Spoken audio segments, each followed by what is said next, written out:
میں وزل بلوور شہباز احمد خان، پریزیڈنٹ آل انڈیا ہیرا وکٹم ایسوسی ایشن۔ حال ہی میں ہیرا گروپ کا اسکیم ہونے کے بعد آئی ایم اے کا اسکیم ہوا، نافیہ کا ہوا، بامبے میں رداس انڈیا کا ہوا، بنگلور میں آئی ایم اے، نافیہ، مارگنرال، ایمبیڈینٹ، حیدرآباد میں بشرا، اس طرح کے اسکیم سے عالم اسلام گونج رہا تھا۔ اس کے بعد آج حیدرآباد میں ہم پچھلے دنوں سے کراؤڈ فنڈنگ مافیا کی ہم انکوائری کر رہے تھے۔ کووڈ-19 کا اسکیم کے بارے میں ہم تحقیقات کر رہے تھے۔ تحقیقات کرنے پر ہمیں پتہ چلا ایک اسکیم حیدرآباد یوتھ کوریج نام کی ایک تنظیم جس کے صدر سلمان خان ہیں اور ان کے ساتھی ایوب، اسرا بیگم یا جو بھی ہیں، ان لوگوں کا اسکیم سامنے آنے کے بعد حیدرآباد کے ایک مشہور سوشل ایکٹیوسٹ جناب سید سلیم صاحب اور حیدرآباد کے ایک نامور جرنلسٹ جو سابقہ میں زی نیوز کے کرائم انچارج تھے، شاہد علی قریشی، ان لوگوں نے بھی اس چیز کو سامنے لانے کے بعد جب تحقیقات کی گئی تھی اسکیم کے بارے میں تو پتہ چلا ایک محترمہ جن کا ایک سینسیشنل ویڈیو یاسمین سلطانہ نامی ایک محترمہ کا جو تنبی ہاسپٹل میں زیر علاج تھی اور ان کو 4 بچیوں کو بتا کر ایک سینسیشنل ایموشنل ویڈیو ڈالا گیا۔ میں حیدرآباد کے اور بر صغیر میں رہنے والے مسلمانوں کو ان بہی خواہوں کے جذبے کو سلام کرتا ہوں جنہوں نے صرف 3 دن کے اندر 45 لاکھ سے زیادہ پیسہ ان اکاؤنٹ میں ڈالا۔ 52 ہے کیا؟ اور ان لوگوں نے صرف 3 دن کے اندر 45 لاکھ سے زیادہ پیسہ ڈالا، اور سب سے زیادہ اماؤنٹ جو بینک اسٹیٹمنٹ میں بتایا جا رہا ہے 25,000 ہے، باقی کا 25 روپے، 50 روپے، 100 روپے، 500 روپے، 5,000 روپے۔ اللہ تعالیٰ ان لوگوں کو جنہوں نے ان میں پیسہ ڈالا جزائے خیر دے۔ لیکن میں آپ لوگوں سے ایک سوال کرنا چاہتا ہوں کہ اس طرح کی کراؤڈ فنڈنگ کو آپ لوگ فروغ دے رہے ہیں۔ ایک طرف اللہ رسول انٹرسٹ فری کے نام پر نوہیرا شیخ، آئی ایم اے کے منصور، رداس کے ایوب، اس طرح کے لوگوں نے مسلمانوں کی معیشت کو تباہ کر دیا، لیکن ہمارے بھائی جذبے میں آ کر ان لوگوں کو فنڈنگ کر رہے ہیں، لیکن اس بات کی تحقیقات نہیں کی جا رہی ہے کہ ان کا فنڈ کس طرح کہاں استعمال ہو رہا ہے۔ اس سے احتراز کرنے کی ضرورت ہے۔ اگر ہر شخص اپنے خاندان میں غریب لوگ جو ہیں ان کے لیے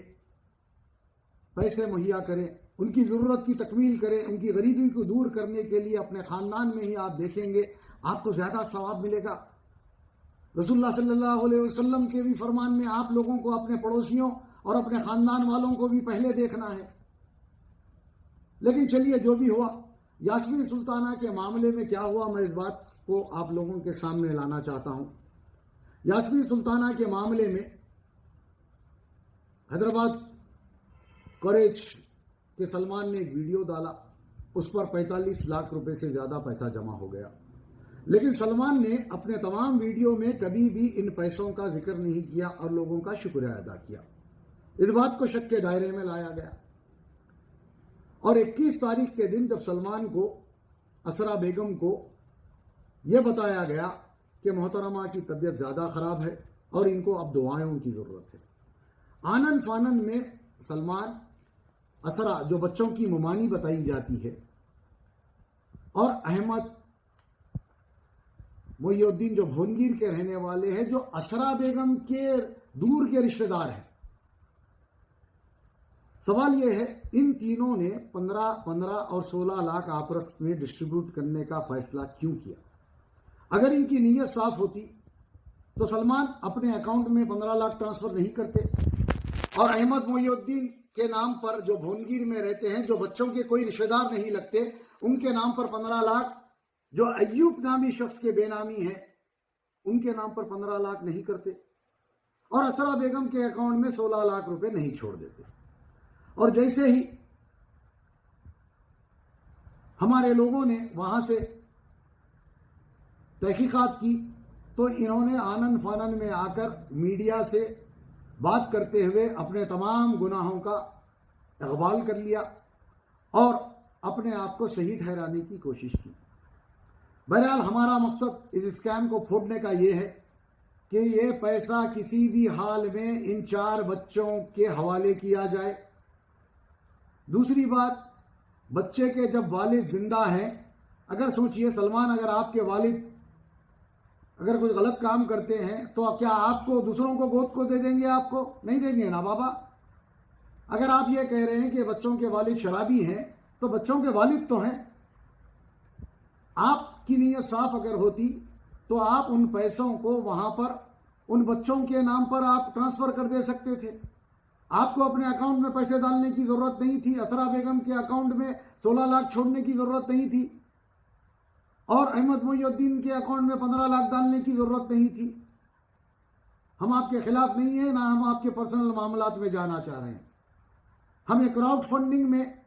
اگر خامیاں ہوئی ہیں تو اس کی تحقیقات کی ہم حیدرآباد کے commissioner of police Anjani Kumar صاحب سے مطالبہ کرتے ہیں۔ اور جن بچوں کا باپ زندہ ہے آپ ان کو یتیم نہیں کہہ سکتے، اور ان بچوں کے قریبی رشتہ دار آپ گارڈین بن کر ان بچوں کے اکاؤنٹ میں پیسے ڈال سکتے تھے، آپ ڈال دینا تھا، لیکن آپ کے اکاؤنٹ میں ٹرانسفر کرنا پیسہ شک کے دائرے میں لاتا ہے۔ دوسرا، احمد محی الدین جو ہیں، جو بھونگیر کے رہنے والے ہیں، ان کے نام پر ٹرانسفر کیوں نہیں کیا گیا؟ میں فوری طور پر وہ احمد محی الدین اور اسرا بیگم سے فوری ٹاسک فورس پولیس سے مطالبہ کرتا ہوں کہ ان لوگوں سے فوری انکوائری کر کر اس کا تحقیقات کرے۔ اور دوسری بات، آپ نے NRC کے معاملے میں حصہ لیا، آپ نے دلی ریاٹس کے سروائیورز کے لیے چندہ کیا، اور کئی فیس بک سے آپ کے ایسے پوسٹ غائب ہیں جن کے اکاؤنٹ گوگل پے کے نمبرز جو ہے ڈیلیٹ کر دیے گئے۔ ان تمام کی تحقیقات کرنے کا میں وزل بلوور شہباز احمد خان حیدرآباد کے کمشنر آف پولیس سے مطالبہ کرتا ہوں۔